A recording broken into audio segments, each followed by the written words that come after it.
sore. Tak usah kau tanya, aku ceritakan nanti. Cianjur, daerah dengan ribuan pesona alam yang tak ada habis. Indah gunung, pesawahan, dan lautan terkandung di dalamnya.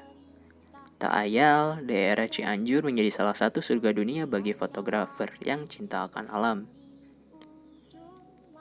Dengan keindahan alamnya, banyak spot-spot foto yang dapat dijadikan sebagai latar untuk mengabadikan cerita indah bersama pasangan.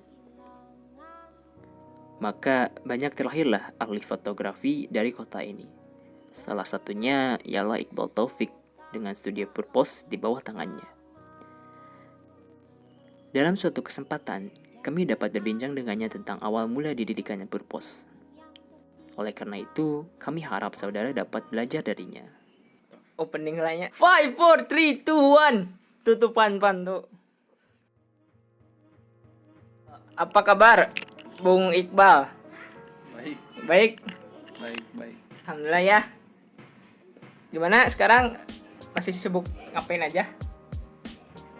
Sibuk ngedit, ngedit ya. Ini nih kami dari kelompok 6 ini teh bermaksud mau mewawancarai Anda perihal usaha yang Anda tekuni sekarang. Mungkin dimulai dari latar belakang Anda dulu ya, dari nama, tanggal lahir, atau hobi, dan ya riwayat pendidikannya dulu gitu. Ayo, nama saya Muhammad Iqbal Taufik, lahir di Cianjur 30 April 1993. Ya, hobi atau latar belakang pendidikan. Pendidikan saya sarjana pendidikan matematika, lulus tahun 2016. Dan hobi saya banyak sih, tapi ya yang sekarang sedang saya tekun itu hobi fotografi. Tegang sekali ya. Wah, biasa banget. Lalu kami itu penasaran gitu, usaha yang sekarang Anda tekuni ini apa gitu? Mungkin bisa diceritakan dari latar belakang awal mula usaha ini dimulai, apa motivasi Anda memulai usaha ini gitu, dan apa aja gitulah tentang usaha ini. Saya memulai usaha ini pada tahun 2018. Usaha saya itu di bidang fotografi, seni fotografi, tapi saya lebih fokus di wedding industrinya. Jadi fotografer pernikahan. Mulanya saya bikin foto menjadi komersial fotografer itu berawal dari hobi saya. Dari tahun 2011 saya sudah suka dengan memoto dengan menggunakan kamera apa saja ya, kamera handphone, kamera DSLR, kamera profesional seperti itu.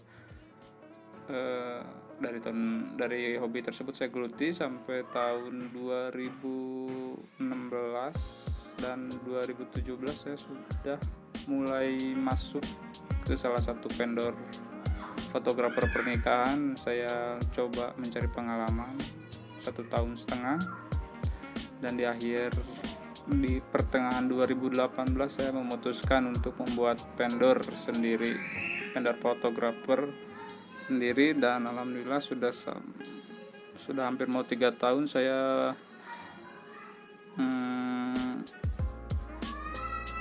memiliki vendor fotografi sendiri. Alhamdulillah ya. Mungkin dari awal mula ngerintis usaha ini sampai sekarang, apa kendala yang paling diingat gitu, atau yang paling diingat maksudnya? Yang mungkin yang kendala yang paling sering dialami atau yang paling sulit dilalui gitu? Enggak ada sih, selama ya pasti ada, tapi kan kalau emang udah ada pengalaman, udah ada ya basic, udah tahu gimana semuanya aman sih. Udah punya solusi buat mengantisipasi hal yang bakal datang gitu. Jadi udah tahu lah, udah biasa. Lalu dalam hal fotografi itu ngapain aja sih gitu? Ngapain aja sebagai fotografer profesional yang istilahnya dibayar gitu? Itu tuh ngapain aja gitu? Ngapainnya maksudnya gimana? Ya maksudnya ngefoto tuh kayak gimana gitu? Foto di mana atau gimana? Oh. Ya, intinya mah kita bergerak di bidang jasa. Ya kita mau gak mau harus memenuhi requestan atau permintaan dari klien. Misalkan klien pengen prewedding di tempat yang jauh dari kan kita di Cianjur nih. Kalau ada prewedding di Bandung, Jakarta, Bogor maupun di luar pulau, ya kalau misalkan si klien minta, kita bisa. Dan menjadi jam terbang juga buat kita. Kita bisa keluar kota, kita bisa keluar pulau, itu bisa jadi bahan pengalaman kita juga untuk kedepannya. Kalau cara Anda untuk ngepromosiin bisnis ini gimana sih sampai banyak orang tahu tentang bisnis Anda ini? Ya intinya kalau promote itu intinya beri servis yang baik pada klien, beri hasil yang terbaik untuk klien, itu lebih maksimal untuk memotonya. Karena menurut saya marketing baik itu di antara klien itu sendiri, maksudnya mulut ke mulut, bisa direkomendasikan dari klien yang sudah pernah masuk ke kita. Jadi menurut saya marketing paling baik itu mulut ke mulut. Kalau misalkan ada akun sosmed apa gitu? Oke, untuk akun sosmed official kita itu ada di purepost.official. Di sana semua portofolio foto saya dan teman-teman Purepost ada di sana. Kalau sampai sekarang udah kerja sama siapa aja gitu? Kerjasamanya sama siapa aja? Untuk vendor pernikahan, WO atau wedding organizer ada beberapa. Dan untuk kita kan, kalau saya pribadi memang nggak bisa video, nggak bisa, basicnya memang tidak bisa video, saya cuma bisanya foto. Untuk itu saya merekrut vendor videografi untuk menjadi rekanan kerja Purepost, yaitu Smoville. Kalau sekarang Purepost karyawannya ada berapa? Untuk hari ini udah 3 orang, 4 berarti sama saya, ada 4 orang. Alhamdulillah semuanya ya, untuk kedepannya pasti ada penambahan karyawan lagi. Tuh, open recruitment.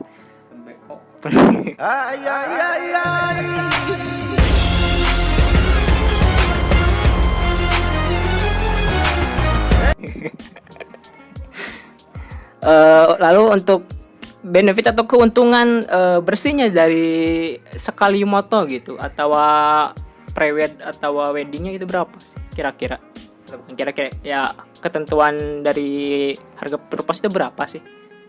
Untuk harga standar kita itu untuk pre-wed itu open startnya dari 2,3 untuk pre-wedding, dan untuk wedding itu start dari 3,5 juta. Kalau misalkan sepaket itu lebih murah, ada diskon 300, jadi pre-wedding itu kena 5 juta. Dan benefitnya Ya, keuntungan bahaya. Misalkan diakumulasi untuk per bulan itu keuntungannya berapa sih gitu buat Anda sendiri gitu? Bersih Untuk per bulan gak tentu ya, karena emang fotografi itu ya kita jasa gitu. Kalau ada bulan waktunya sepi, ada bulan waktunya rame-rame gitu.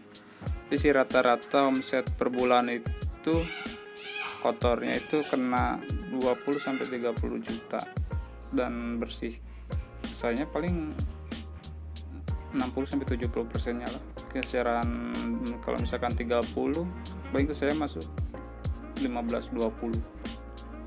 Nah, kan kita tahu bahwasanya fotografer itu menggunakan kamera gitu ya dan alat-alat yang lainnya. Nah, ini modalnya itu untuk merintis usaha fotografer ini berapa sih?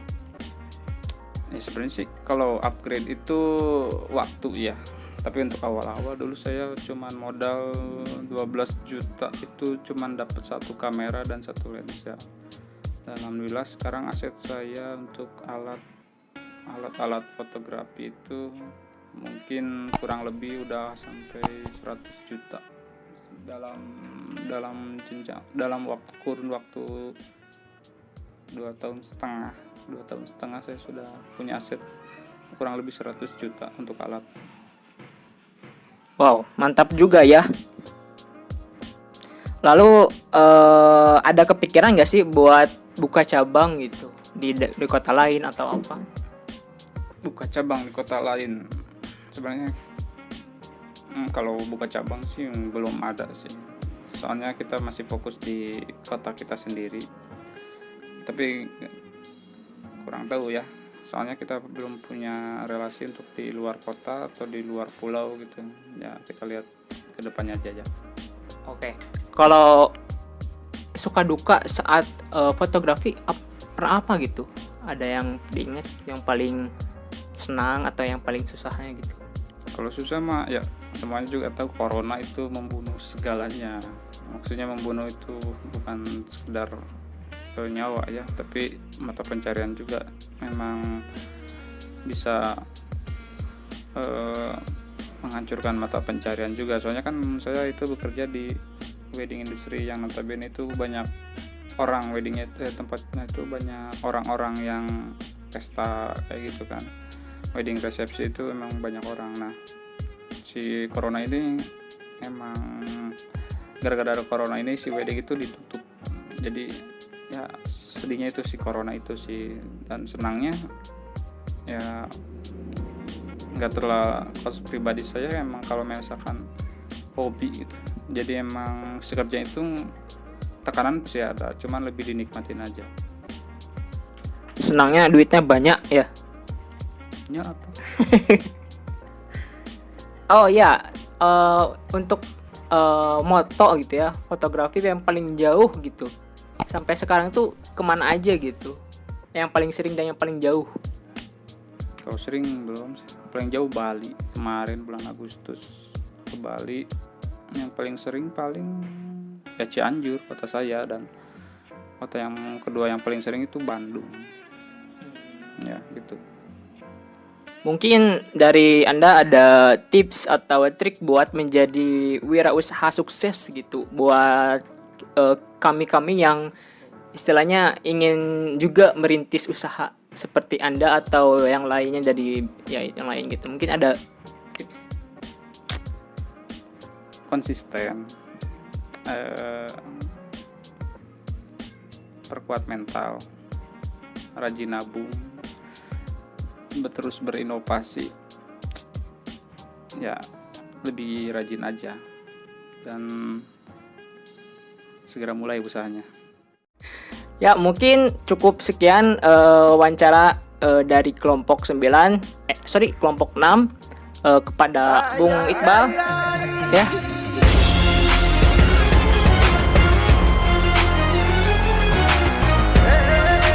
Terima kasih Bung Iqbal.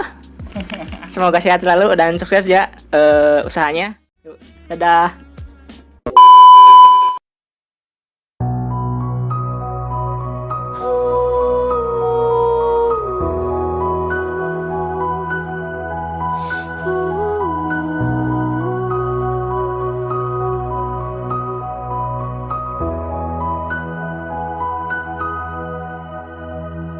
Hei manis, coba kau catat keretaku tiba pukul 4 sore. Tak usah kau tanya, aku ceritakan nanti. Hei manis, kemana saja tak ada berita, sedikit cerita tak ku baca lagi pesan dia.